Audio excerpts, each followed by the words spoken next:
اهلا بكم في حلقه جديده من يوميات غدا وندى. بسم الله الرحمن الرحيم. النهارده هنعمل مع بعض الاسكالوب بانيه او البفتيك.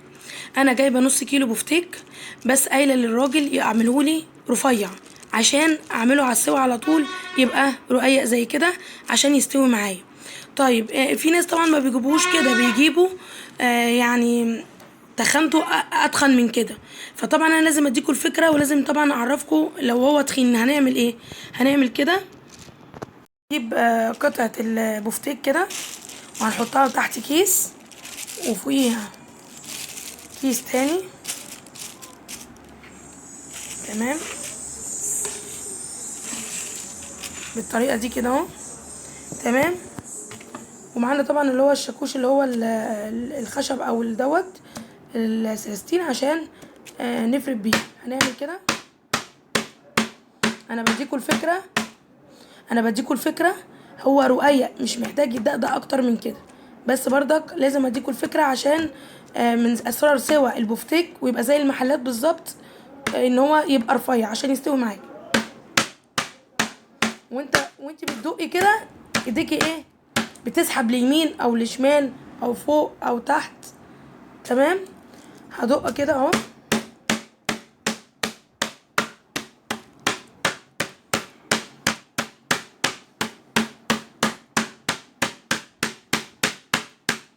لغايه بص حجمها اتضاعف ازاي.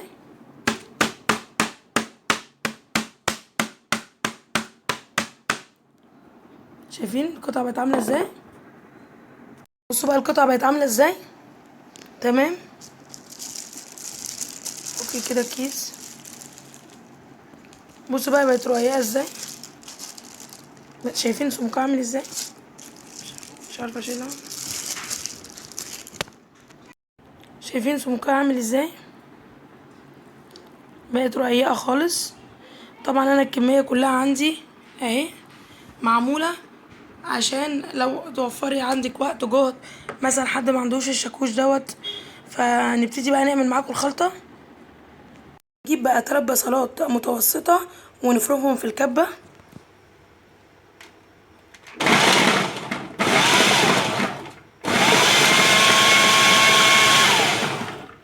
بعد ما نفرم البصل حاطينه في مصفى اهي، وبنعصره كده. تمام، عشان نطلع ميه البصل منه كده بالطريقه دي. هنيجي بقى للتوابل بتاعتنا.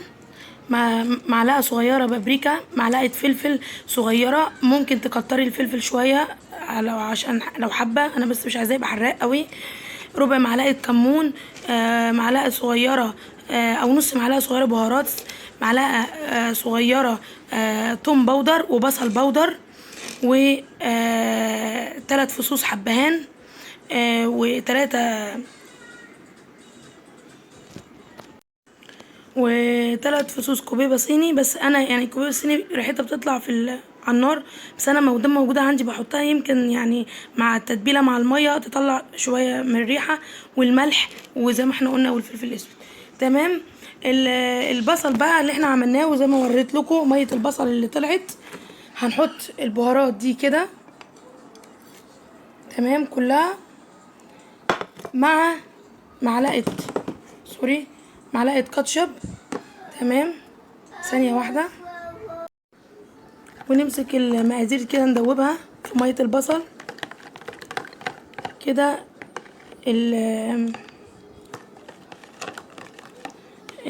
الخلطه كلها سايله اهي. ليه بنعملها كده سايله؟ عشان لما نعملها نحمره، ما الطبقه بتاعه البقسماط واللي هنقول لكم ايه البقسماط والدقيق وكده ما تفصلش عن البفتيك، يبقى طعمه زي المحلات بالظبط. طبعا الكاتشب بردك اختياري. ونسيت اقول لكم انا حطيت معلقه خل ومعلقه خل. تمام، خل ومعلقه او ربع معلقه صغيره سكر، رشه سكر. طبعا احنا عارفين السكر كمان بيساعد في السوا، بيدي تعسيله في الاكل جامده جدا. تمام، اهو الخلطه سايبه اهي. هنعمل ايه بقى؟ نمسكها كده اهو وعلى البفتيك وننزل الخلطه كده. كده انا الخلطه عندي كلها سايله اهي. تمام، نعمل ايه بقى؟ هنسيبها تشرب من التتبيله دي. كده خلاص احنا قلبناها كويس في التتبيله، والتتبيله سايبه، فطبعا التتبيله دي هتشرب في البفتيك، وهنغطيه وهندخله في التلاجة ساعه. ده لو انا محتاجاه دلوقتي. طيب لو انتي حابه تعملي الخلطه دي وتسيبيها منقوعه في الخلطه ديت من بالليل افضل. وزي ما قلنا ان الافضل ان البفتيك يقعد في التتبيله ساعه او ساعتين وتعمليه. طبعا مستعجله تضطري تعمليه، لكن لو انتي تبقي محضره من الاول، ويا ريت لو تعملي كميه كبيره وتجهزيها وتحطيها في الفريزر، ده هيوفر في الوقت والمجهود ليكي. فدلوقتي انا طبعا مش هعمل الكميه دي كلها، انا هعمل كميه قليله على قدنا وهشيل الباقي في الفريزر. تمام. وهتطلعيه يكون شرب كمان من التتبيله جامد جدا، وبألف هنا وشفا عليكم. هنبتدي بقى. انا هقول لكم الخلطه بتاعه قلي البفتيك او الاسكالوب. دلوقتي احنا هنحط بقى في البفتيك البيض دوت. حطيت عليه فلفل وقطر ملح. اوعي تزودي الملح لان احنا حاطين ملح في البفتيك، وهنحط قطر ملح بردك في الدقيق والنشا والبقسماط. دقيق ونشا وبقسماط. تمام. وربع كوبايه لبن هنحطها كده مع البيضه ونقلبها، ونبص بقى على الدقيق والنشا والبقسماط. طبعا انا عامله كميه على قدي انا وجوزي، فطبعا مش هعمل نص كيلو كله، يا دوبك لينا انا وهو بس. المقادير: بقسماط، دقيق، معلقتين نشا. معلقتين نشا ما تنسوهاش. دقيق، بقسماط. اي حد بقى الشيفات، الناس اللي بتعمل الطريقه بتاعتها، او في ناس اللي الطريقه بتاعتها الاول هتحط البفتيك في اللبن في البيض، تطلعه وتحطه في الدقيق بس، وتاخده من الدقيق تحطه في البقسماط والنشا. تمام. انا بقى ما عنديش الكلام ده. هتشوفوا بقى انا اعملها ازاي. كلهم كده على بعض كله كده بقى مع بعض. هنحط بقى البفتيك، هنحط البفتيك في اللبن بالبيض اهو.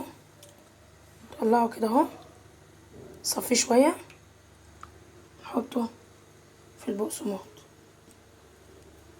وانتي بتحطيه بتتكي عليه كده اهو بالمنظر من ده. نحطه في الزيت. تمام. واول ما نحطه في الزيت نوطي عليه سنه صغيره، وبعد كده نعلي النار. تمام. هوريلكوا بقى في التقديم. ده الشكل النهائي للبفتيك النهارده معانا، هو لونه ذهبي افتح عن كده اهو. قطعه اهي مستويه اهي. هقطعها لكم ثواني اهي. شايفين بقى الغلاف؟ بص الطبقه المقرمشه جواها، واللحمه مستويه اهي مقطوعه، والله قطعاها بايدي مش بسكينه حتى اهي. واللحمه بص رفيعه ازاي وجميله، والغلاف حواليها اهو. يا رب تكون وجبه النهارده عجبتكم واكون افدتكم. باي باي.